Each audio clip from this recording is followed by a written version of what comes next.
छत्तीसगढ़ सामान्य अध्ययन से संबंधित 10 प्रश्नों पर रोज हम डिस्कशन करते हैं, जो कि सीजीपीएससी और सीजी व्यापम के परीक्षाओं के लिए बहुत ज़्यादा इंपॉर्टेंट हो सकता है। सीधे हम लोग क्वेश्चन पर चलते हैं। तो आज का पहला क्वेश्चन दिया हुआ है, महानदी किस जिले से प्रवाहित नहीं होती है। अच्छा क्वेश्चन है, मैंने इसको मेरे ख्याल से पहले भी कभी इसका जिक्र किया है।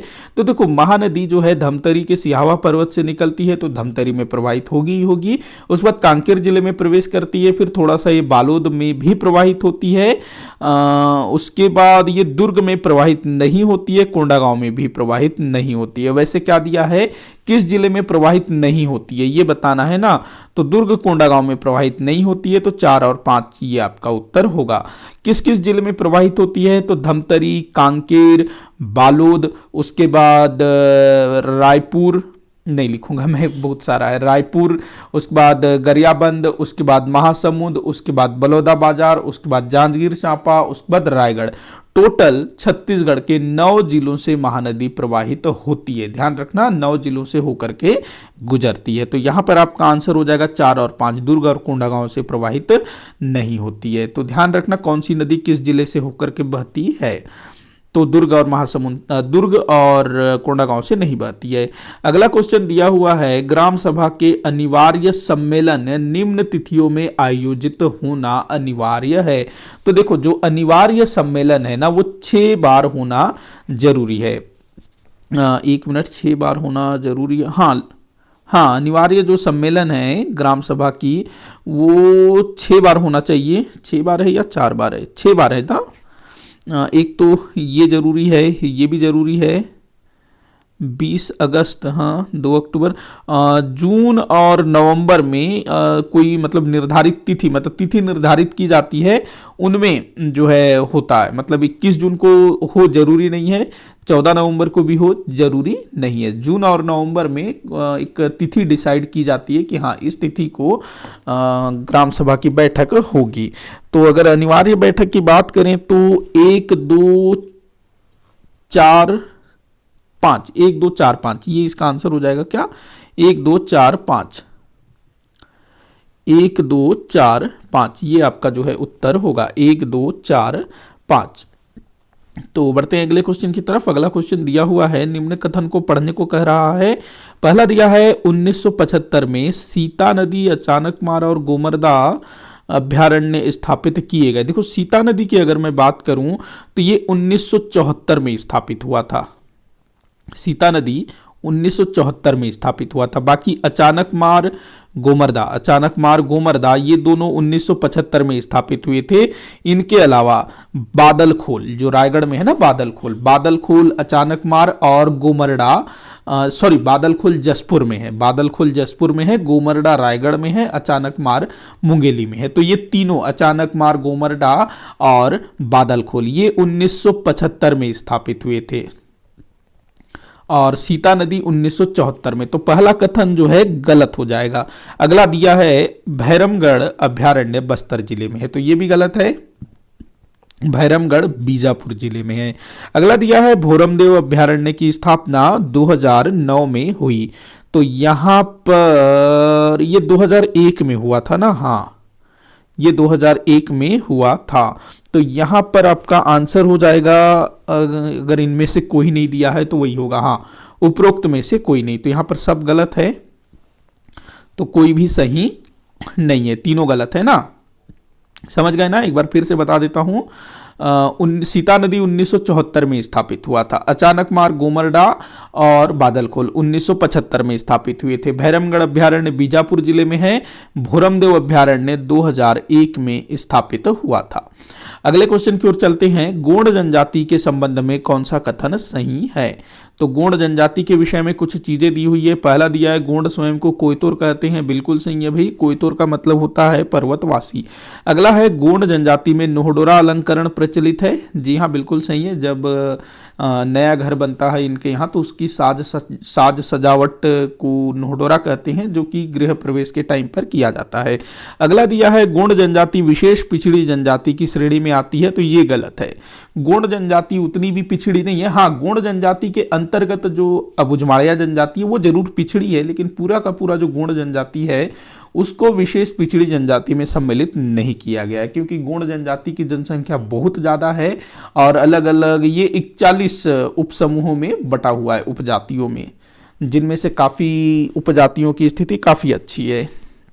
तो तीसरा वाला गलत है, यहाँ पर पहला और दूसरा जो है सही है। तो पहला और दूसरा सही है, तो ये आपका उत्तर होगा अ।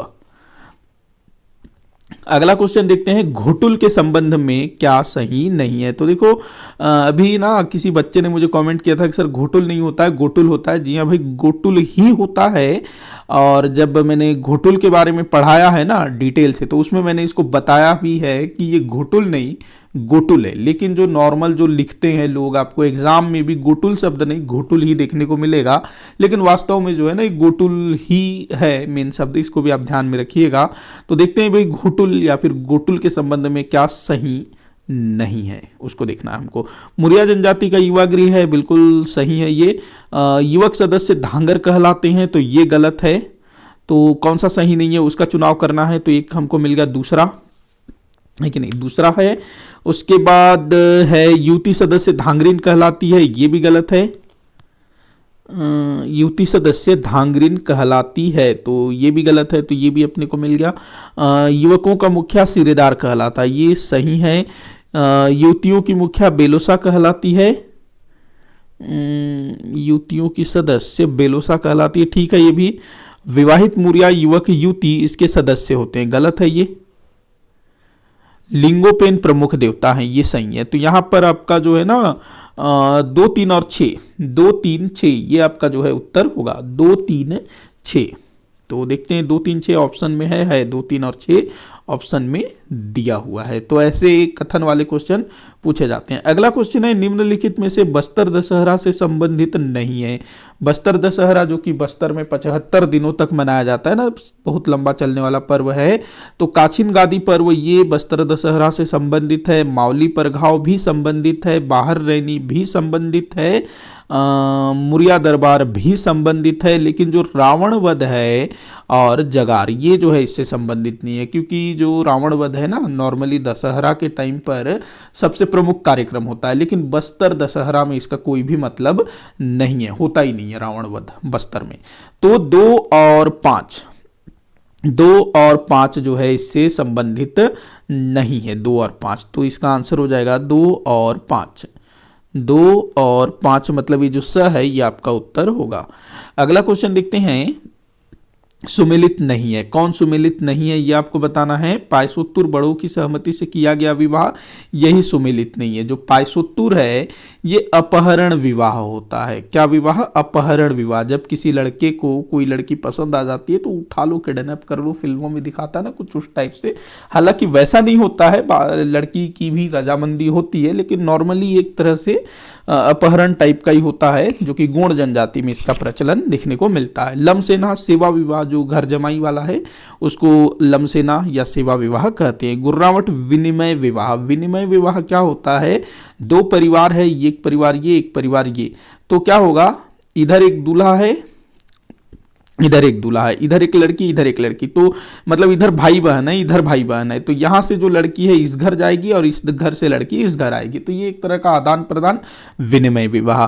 पारिंगधन वधु मूल्य दे करके विवाह। तो हमारे छत्तीसगढ़ के जनजातियों में वधु मूल्य दिए जाने की प्रथा का प्रचलन है। मतलब वधु मूल्य मतलब जो लड़के वाले हैं वो लड़की वालों को वधु मूल्य देंगे। ऐसा नहीं है कि इसमें कोई बहुत बड़ी राशि की डिमांड की जाती है।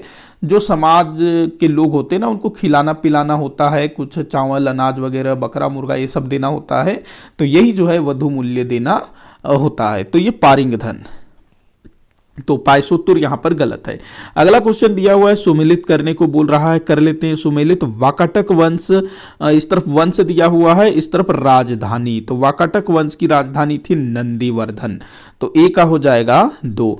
राजर्षि तुल्यकुल्य वंश की राजधानी थी आरंग, तो बी का हो जाएगा 3। पांडु वंश की राजधानी थी सिरपुर, तो सी का हो जाएगा 1। बाण वंश की राजधानी थी पाली, तो डी का हो जाएगा 4। तो 2, 3, 1, 4 आपका आंसर होगा। 2, 3, 1, 4 ये द। अगला क्वेश्चन दिया हुआ है महाशिवगुप्त बालार्जुन के संबंध में क्या सही नहीं है, ये आपको बताना है। महाशिवगुप्त बालार्जुन पांडु वंश के थे ना, तो इसका शासनकाल दक्षिण कौशल के इतिहास का स्वर्ण काल कहलाता है। सही है, बिल्कुल सही है, स्वर्ण युग कहलाता है। इसके शासनकाल में चीनी यात्री फाहियान ने दक्षिण कौशल की यात्रा की थी। गलत है, फाहियान नहीं आया था, वेनसोंग आया था। कौन आया था? वेनसांग आया था। तो ये गलत है, यही आपका उत्तर होगा। कौन सुमेलित नहीं है वो बताना था ना, तो यही आपका आंसर है। अगला दिया हुआ है, यह शैव मत का अनुयायी था। ठीक है, ये हर्षवर्धन व पुलकेशिन द्वितीय इसके समकालीन थे। देखो, हर्षवर्धन जो उत्तर भारत में शासन करता था, पुलकेशिन द्वितीय जो कि दक्कन में शासन करता था।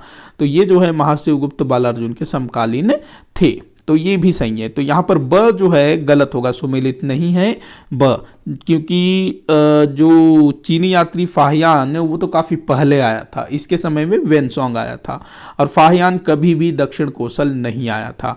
अगला क्वेश्चन है जो कि इस वीडियो का आखिरी क्वेश्चन होगा, किस गुप्त शासक ने छत्तीसगढ़ में शासन करने वाले किसी राजवंश के साथ वैवाहिक संबंध स्थापित किया था? तो देखो, गुप्त काफी शक्तिशाली शासक थे ना, तो उन्होंने हमारे छत्तीसगढ़ में शासन करने वाले किसी राजवंश के साथ वैवाहिक संबंध स्थापित किया था। तो उस गुप्त शासक का नाम बताना है। तो वो है भाई चंद्रगुप्त द्वितीय। चंद्रगुप्त द्वितीय विक्रमादित्य। इसने अपनी पुत्री, इसकी पुत्री का नाम था प्रभावती। क्या नाम था? प्रभावती। तो प्रभावती का विवाह इसने करवाया वाकाटक वंश के वाकाटक नरेश रुद्रसेन से विवाह करवाया, और इनका पुत्र हुआ प्रवरसेन। ये भी ध्यान रखना। तो चंद्रगुप्त द्वितीय ने अपनी बेटी प्रभावती का विवाह किससे करवाया? वाकाटक नरेश रुद्रसेन से। तो इसी के साथ आज का ये वीडियो यहीं पर समाप्त होता है। आप मुझे कमेंट करके बताइएगा कि आपसे कितने क्वेश्चन सॉल्व हुए। किसी भी क्वेश्चन में कोई भी डाउट हो जरूर बताइएगा। वीडियो को जितना हो सके उतना आप शेयर करिएगा, लाइक करिएगा, चैनल को सब्सक्राइब करिएगा। वीडियो को आखिर तक देखने के लिए बहुत बहुत धन्यवाद।